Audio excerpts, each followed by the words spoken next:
Hey guys, welcome back to another video. So today we're going to be finally installing the EGR delete. Hopefully we're not getting any more snow and I cannot and I don't have to winter drive my car anymore. So I'm going to install these so that I won't be worried about corrosion. And here comes Mr. Matt. Hey, you're always interrupting the intro, aren't you? Do you mind? Move your butt. What are you doing? Okay, move. Excuse me, do you mind? Get your butt out of here. Move. Move. Oh my goodness. Okay, so this is from P2R. And I believe these are the part numbers right here. So P149, P405. So there's a EGR pipe delete and the block off plate, or vice versa. I'm not sure which one's which, but we'll figure it out. This would go behind there, I'm assuming. And I got the black plate like this. I believe they come like this color, silver, and they come red. But I got black because I'm going with the black and blue theme, and not the red. So it comes with a little decal, and yeah. So let's go ahead and install it. All right, so we got a 12 mil is all you're gonna need, I believe. They're really not that tight at all. You also are gonna need, like if you're doing this, you'd probably need K-tuner so you can deactivate the EGR, which I'm gonna do, and at the same time I'm gonna deactivate my O2 sensors, which I haven't done yet. All right, guys, pain in the butt going from the bottom. Just remove your fan. Gonna be easier. Save yourself the time and effort. It's literally like 3 or 4 little bolts. And the bottom bolts, you don't gotta take out all the way. You just gotta lift up on the fan and it should come right out. See, it can come from the bottom, that nut there. You just gotta loosen that a little bit and then you'll be able to pull up on the fan. There is also another one to the right hand side, but I don't even have it in there. Just from when I installed the pre-gat deletes, I lost that one, so I only have it held in by one right now. So that clip there, you just push and pull that apart, and then it is connected to the fan just with a little clip that you just tug on and it should come off. I believe you just gotta pull, there you go, pull that up. You'll be able to take this right out like that. And this little clip here, I broke it. So that you got to push on the side if you got like pliers, and it'll pop that clip off. But like I said, I broke it. So that's what came off. This side's being a little more difficult. Pretty much finger loose. I'm just holding it so it doesn't drop. I lost my gasket. EGR delete. Take your little gasket here, save that. So you'll be able to reuse your OEM gaskets. I'm gonna put this on the bottom to block the bottom off. All right, so I dropped the little washer way in there, so I had to remove this, but since this is off, I wanted to show you. This is where the stock airbox gets its cool air, gets its air, so it feeds it into the top of the hood, down into there, into your stock air box, which is fed into there, which is where the Takeda short ram air intake filter sits right on top of. Way over here in the corner, not right here, but way over here, getting where your stock airbox gets its cool air. I'd like to relocate the battery and have the intake kind of just somewheres down there, but we'll see. It's literally right there and I just can't get it out. Okay, so I got that. I'm just gonna start it finger tight with one bolt using a T40, which I believe was the same thing for the throttle body spacer. So P2R must like those. They weren't that tight in the first place.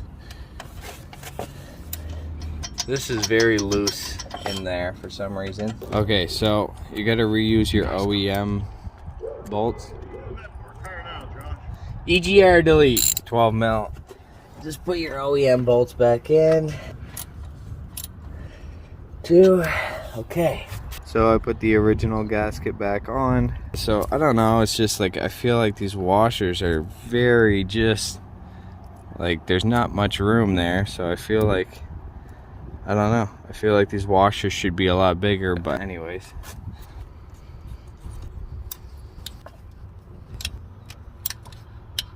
I'm gonna go ahead and remove this. So this is also 12 mil.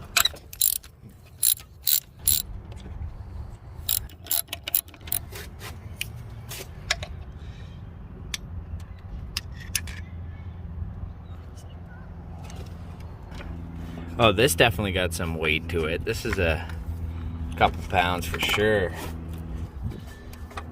Big weight savings here. I'm gonna gain 1/10 in the quarter mile now. Push, yeah? Okay, now get out. There. For now, I'm just gonna probably wrap it with electrical tape and just stick it up here and wrap it in case I ever do want to put this back on for any reason. First, put that there. So I got extra bolts because you're not going to use these. So I don't know, maybe those ones were for the bottom plate, but they weren't screwing in deep enough, so they weren't tightening up on the EGR, so I just used them for here. But I'm pretty sure those go on the bottom, but like I said, I couldn't tread them in. These treads also seem thicker than the OEM, but anyways, maybe I just did something wrong. But what I did was I used the little ones here. I'm not really sure what these are going to be for. I'm not going to need them, so put that there. There. So use your 1/2 inch for these, and it helps when you go the right way. Oh my god, that looks awesome. Had this big thing here.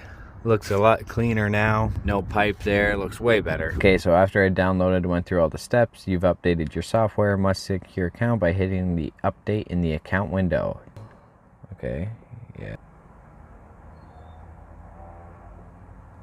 Perfect. New tune. Hopefully not chewing this gum in your ear. Next. Got 4 base map tunes for the 3.7. Main parameters, rev limits. I mean, 7600 is what I have mine to. I don't usually go that high. 2-step. Why not 6 grand, right? Just in case I ever want to get in the low 12s and snap an axle. VTEC, I have it set at 47. I believe it's set at 48 from the factory, so. Disable monitors. So that's the EGR, see? EGR. I'm gonna disable this because those are the codes I keep getting. You can disable that there, but I think I got it once, so if I get it again, I'll disable it. Now also, DBW maps. This is drive-by-wire. So you can make some adjustments so that your throttle response is a lot more touchy. Now, I'm kind of scared to mess around with this. A guy on Instagram told me his tuner messed around and did it, and he had the Sprint booster. He has the automatic, and now he's saying he doesn't even need the Sprint booster, and it's just like instant power. So I'm definitely gonna have to get somebody that knows how to mess around with that before I even attempt it. Well, I guess it says not live, but I'm gonna go try uploading the tune. Please make sure your laptop is not in power saving mode. Yep, my battery is plugged in. Flash now directly to ECU. Alright, so I'll pick it up when it's done flashing. It usually takes a few minutes, couple minutes. I guess probably depends on your computer, but our computer's slow as cold molasses. Please key off the vehicle. 1, 2, 3, 4. 1, 2, 3, 4. Flash successful. Okay. Start this up and all your lights will go away. There you go. Now got my O2 sensors disconnected, and the EGR delete is complete. Let's go for a drive and see how it performs. 99% sure you're not going to notice anything, but if it adds a horsepower or two, I'll take it. Even if it didn't add horsepower, still a cool little mod to do to kind of clean up your engine bay, because it cleans it up and gets rid of that pipe and that big EGR whatever reservoir thingy. Try out my new POV sunglasses. I don't know, it's hard to see if I gained any power, but on the bright side, I'm not getting any more check engine light. That light there is on low fuel. I was going to gas up, but ran into that Civic for a race, so. Anyways, guys, I hope you enjoyed the EGR delete install. Very simple mod. Cleans up the engine bay real nice. A little bit of weight reduction, maybe a pound or so.